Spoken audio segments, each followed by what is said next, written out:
بسم الله الرحمن الرحيم. الحمد لله الذي أنزل على عبده الكتاب ولم يجعل له عوجا قيما لينذر بأسا شديدا من لدنه ويبشر المؤمنين الذين يعملون الصالحات أن لهم أجرا حسنا ماكثين فيه أبدا وينذر الذين قالوا اتخذ الله ولدا ما لهم به من علم ولا لآبائهم كبرت كلمة تخرج من أفواههم إن يقولون إلا كذبا فلعلك باخع نفسك على آثارهم إن لم يؤمنوا بهذا الحديث أسفا إنا جعلنا ما على الأرض زينة لها لنبلوهم أيهم أحسن عملا وإنا لجاعلون ما عليها صعيدا جرزا أم حسبت أن أصحاب الكهف والرقيم كانوا من آياتنا عجبا إذ أوى الفتية إلى الكهف فقالوا ربنا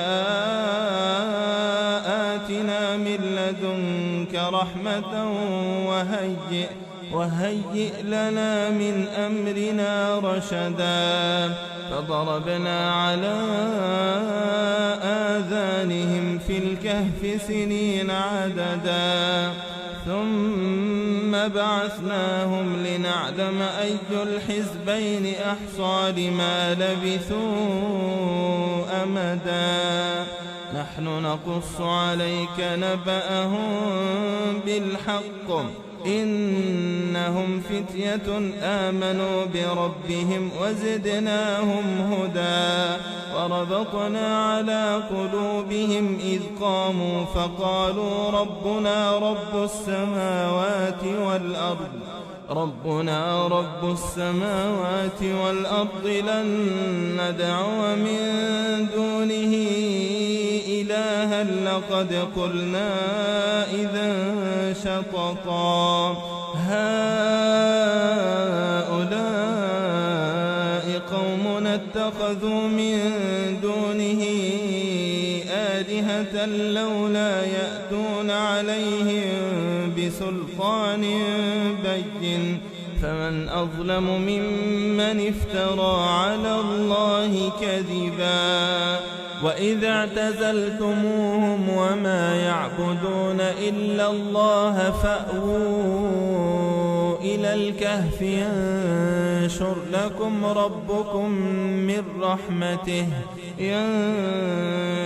لكم ربكم من رحمته ويهيئ لكم من أمركم مرفقا وترى الشمس إذا طلعت تزاور عن كهفهم ذات اليمين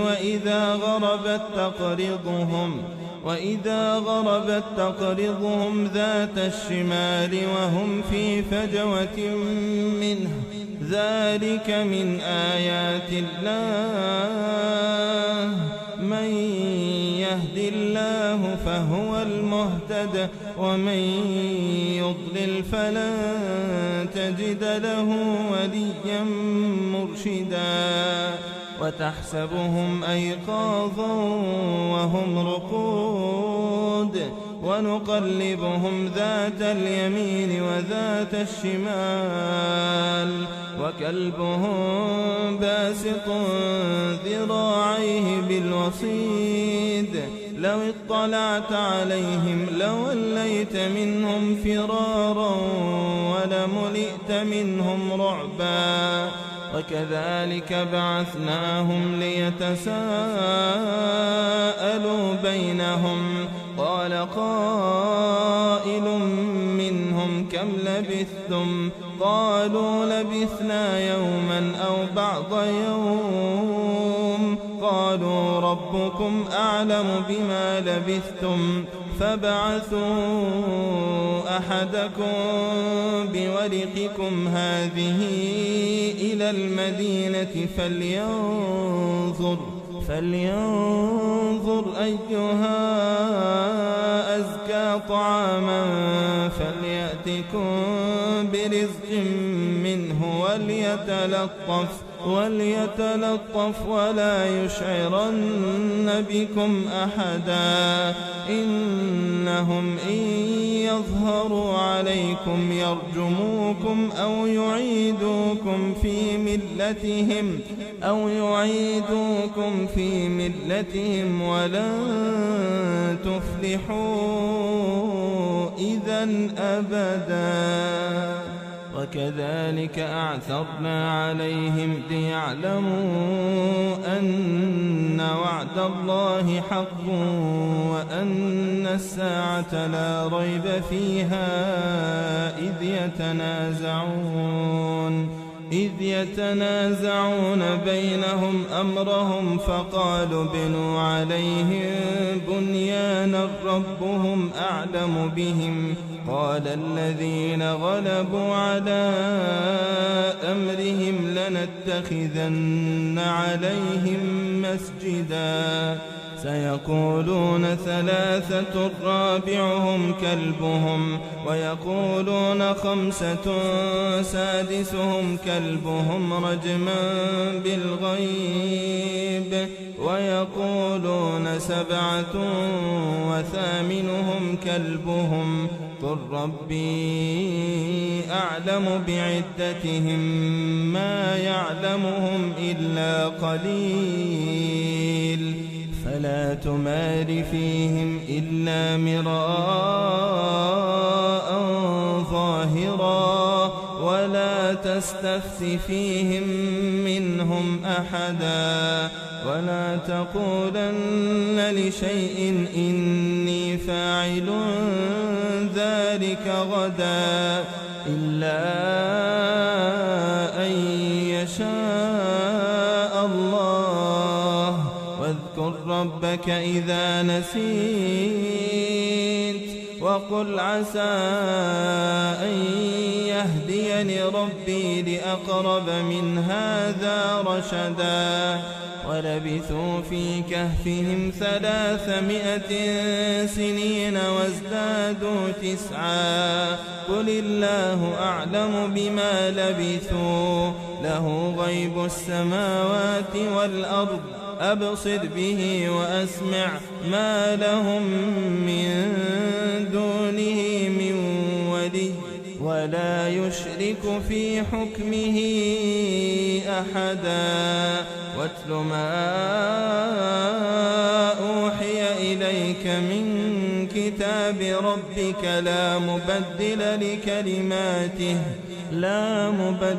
لكلماته ولن تجد من دونه ملتحدا واصبر نفسك مع الذين يدعون ربهم بالغداة والعشي يريدون وجهه ولا تعد عيناك عنهم تريد زينة الحياة الدنيا ولا تطع من أغفلنا قلبه عن ذكرنا واتبع هواه وكان أمره فرطا وقل الحق من ربكم فمن شاء فليؤمن ومن شاء فليكفر إنا أعتدنا للظالمين نارا أحاط بهم سرادقها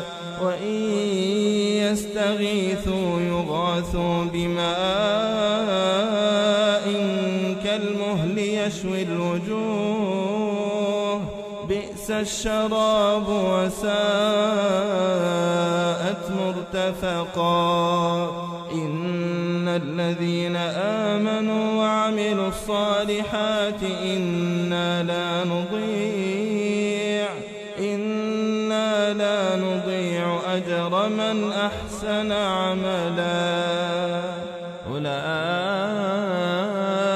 لهم جنات عدن تجري من تحتهم الأنهار يحلون فيها من أساور من ذهب ويلبسون ثيابا خضرا من سندس واستبرق متكئين فيها على الأرائك نعم الثواب وحسنت مرتفقا واضرب لهم مثل الرجلين جعلنا لأحدهما جنتين من أعناب وحففناهما بنخل وجعلنا بينهما زرعا كلتا الجنتين آتت أكلها ولم تظلم منه شيئا وفجرنا خلالهما نهرا وكان له ثمر فقال لصاحبه وهو يحاوره أنا أكثر منك مالا وأعز نفرا ودخل جنته وهو ظالم لنفسه قال ما أظن أن تبيد هذه أبدا وما أظن الساعة قائمة ولئن رددت إلى ربي لأجدن خيرا منها منقلبا قال له صاحبه وهو يحاوره أكفرت بالذي خلقك من تراب ثم من نطفة ثم سواك رجلا لكن هو الله ربي ولا أشرك بربي أحدا ولولا إذ دخلت جنتك قلت ما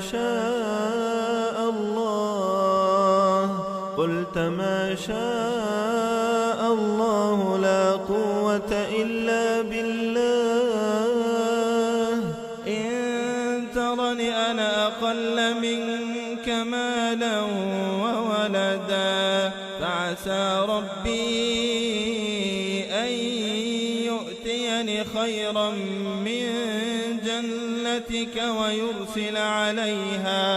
ويرسل عليها حسبانا من السماء فتصبح صعيدا زلقا أو يصبح ماؤها غورا فلن تستطيع له طلبا وأحيط بثمره فأصبح يقلب كفيه على ما أنفق فيها وهي خاوية على عروشها ويقول يا ليتني لم أشرك بربي أحدا ولم تكن له فئة ينصرونه من دون الله وما كان منتصرا هنالك الولاية لله الحق هو خير ثوابا وخير عقبا واضرب لهم مثل الحياة الدنيا كماء إن أنزلناه من السماء فاختلط به نبات الأرض فأصبح هشيما تذروه الرياح وكان الله على كل شيء مقتدرا. المال والبنون زينة الحياة الدنيا والباقيات الصالحات خير عند ربك ثوابا وخير أملا. ويوم نسير الجبال وترى الأرض بارزة وحشرناهم فلم نغادر منهم أحدا وعرضوا على ربك صفا لقد جئتمونا كما خلقناكم أول مرة بل زعمتم أن لن نجعل لكم موعدا. ووضع الكتاب فترى المجرمين مشفقين مما فيه ويقولون يا ويلتنا ما لهذا الكتاب لا يغادر صغيرة ولا كبيرة إلا أحصاها ووجدوا ما عملوا حاضرا ولا يظلم ربك أحدا. وإذ قلنا للملائكة اسجدوا لآدم فسجدوا إلا إبليس كان من الجن ففسق عن أمر ربه أفتتخذونه وذريته أولياء من دوني وهم لكم عدو بئس للظالمين بدلا. ما أشهدتهم خلق السماوات والأرض ولا خلق أنفسهم وما كنت متخذ المضلين عضدا. ويوم يقول نادوا شركائي الذين زعمتم فدعوهم فلم يستجيبوا لهم وجعلنا بينهم موبقا. ورأى المجرمون النار فظنوا أنهم مواقعوها ولم يجدوا عنها مصرفا. ولقد صرفنا في هذا القرآن للناس من كل مثل وكان الإنسان أكثر شيء جدلا. وما منع الناس أن يؤمنوا إذ جاءهم الهدى ويستغفروا ربهم إلا أن تأتيهم سنة الأولين أو يأتيهم العذاب قبلا. وما نرسل المرسلين إلا مبشرين ومنذرين ويجادل الذين كفروا بالباطل ليدحضوا به الحق واتخذوا آياتي وما أنذروا هزوا. ومن أظلم ممن ذكر بآيات ربه فأعرض عنها ونسي ما قدمت يداه إنا جعلنا على قلوبهم أكنة أن يفقهوه وفي آذانهم وقرا وإن تدعهم إلى الهدى فلن يهتدوا إذا أبدا. وربك الغفور ذو الرحمة لو يؤاخذهم بما كسبوا لعجل لهم العذاب بل لهم موعد لن يجدوا من دونه موئلا. وتلك القرى أهلكناهم لما ظلموا وجعلنا لمهلكهم موعدا. وإذ قال موسى لفتاه لا أبرح حتى أبلغ مجمع البحرين أو أمضي حقبا.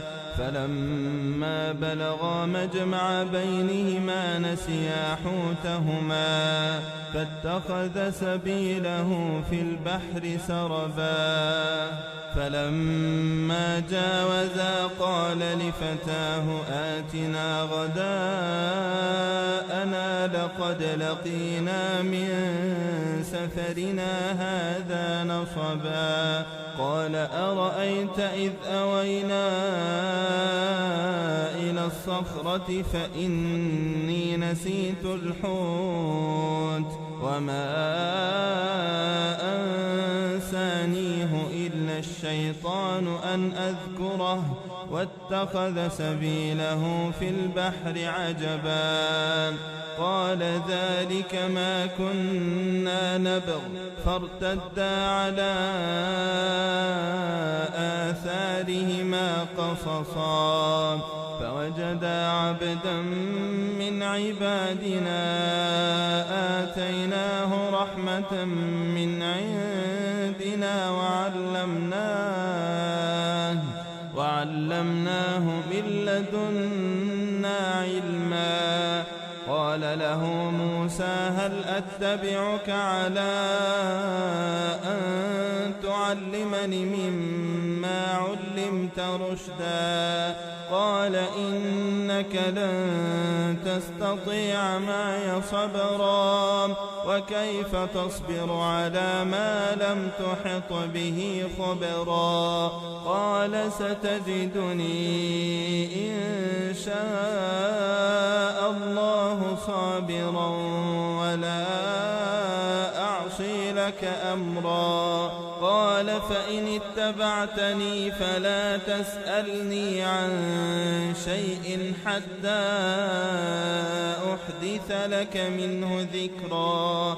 فانطلقا حتى إذا ركبا في السفينة خرقها قال خرقتها لتغرق أهلها لقد جئت شيئا إمرا.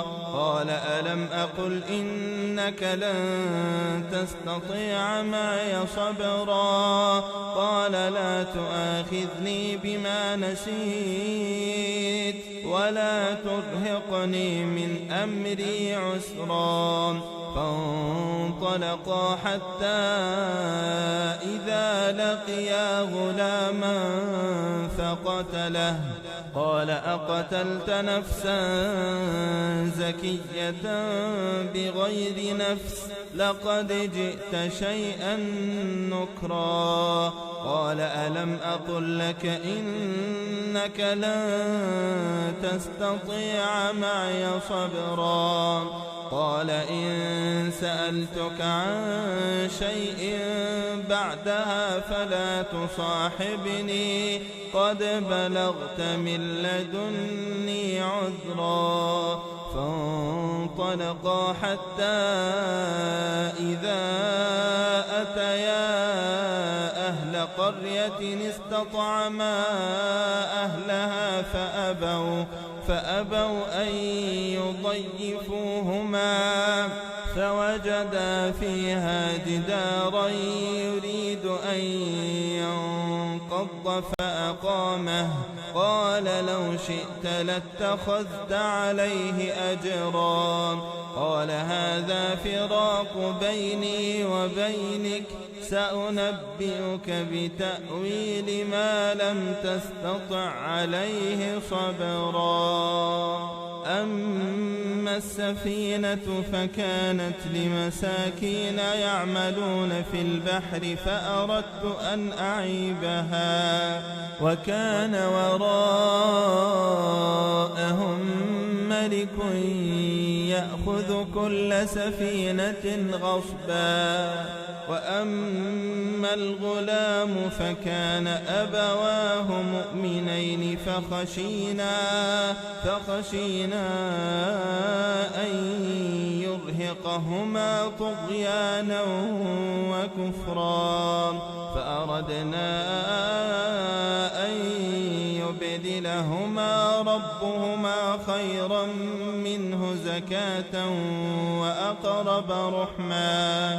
وأما الجدار فكان لغلامين يتيمين في المدينة وكان تحته كنز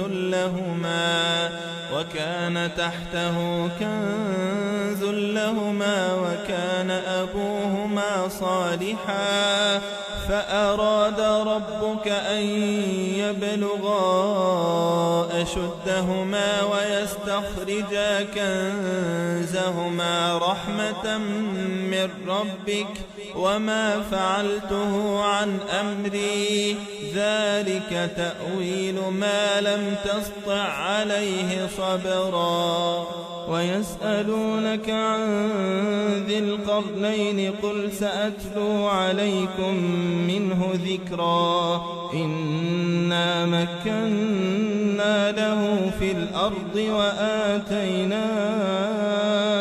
وآتيناه من كل شيء سببا فأتبع سببا حتى إذا بلغ مغرب الشمس وجدها تغرب في عين حمئة ووجد عندها قوما قلنا يا ذا القرنين إما أن تعذب وإما أن تتخذ فيهم حسنا.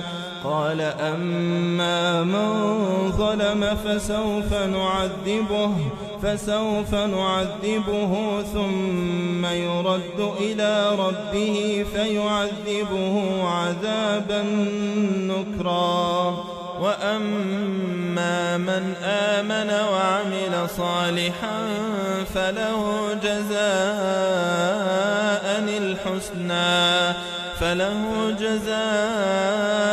الحسنى وسنقول له من أمرنا يسرا. ثم أتبع سببا حتى إذا بلغ مطلع الشمس وجدها تطلع على قوم لم نجعل لهم من دونها سترا. كذلك وقد أحطنا بما لديه خبرا. ثم أتبع سببا حتى إذا بلغ بين السدين وجد من دونهما قوما لا يكادون يفقهون قولا. قالوا يا ذا القرنين إن يأجوج ومأجوج مفسدون في الأرض فهل نجعل لك خرجا على أن تجعل بيننا وبينهم سدا. قال ما مكني فيه ربي خير فأعينوني بقوة أجعل بينكم وبينهم ردما. آتوني زبر الحديد حتى إذا ساوى بين الصدفين قال انفخوا حتى إذا جعله نارا قال آتوني أفرغ عليه قطرا. فما استطاعوا أن يظهروه وما استطاعوا له نقبا. قال هذا رحمة من ربي فإذا جاء وعد ربي جعله دكاء وكان وعد ربي حقا وتركنا بعضهم يومئذ يموج في بعض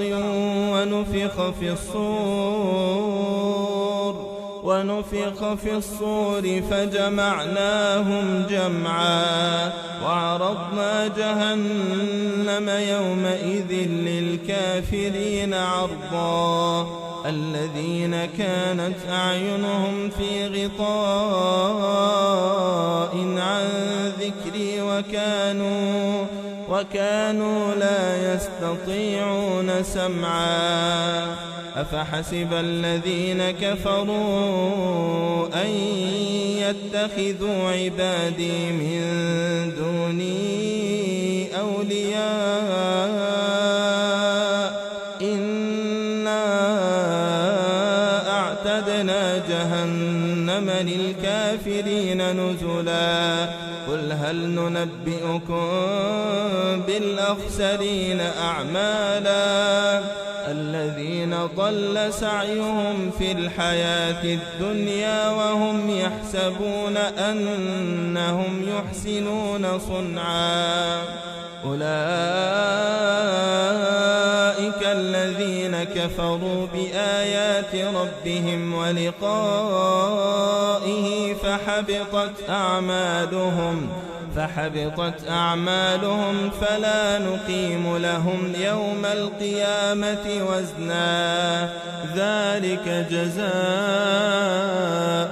جهنم بما كفروا واتخذوا آياتي ورسلي هزوا إن الذين آمنوا وعملوا الصالحات كانت لهم جنات الفردوس نزلا خالدين فيها لا يبغون عنها حولا قل لو كان البحر مدادا لكلمات ربي لنفد البحر قبل أن تنفد كلمات ربي ولو جئنا بمثله مددا قل إنما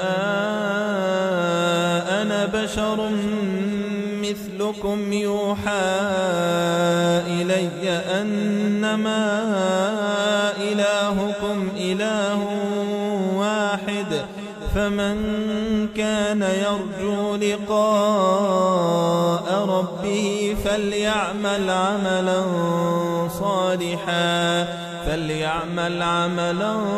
صالحا ولا يشرك بعبادة ربه أحدا.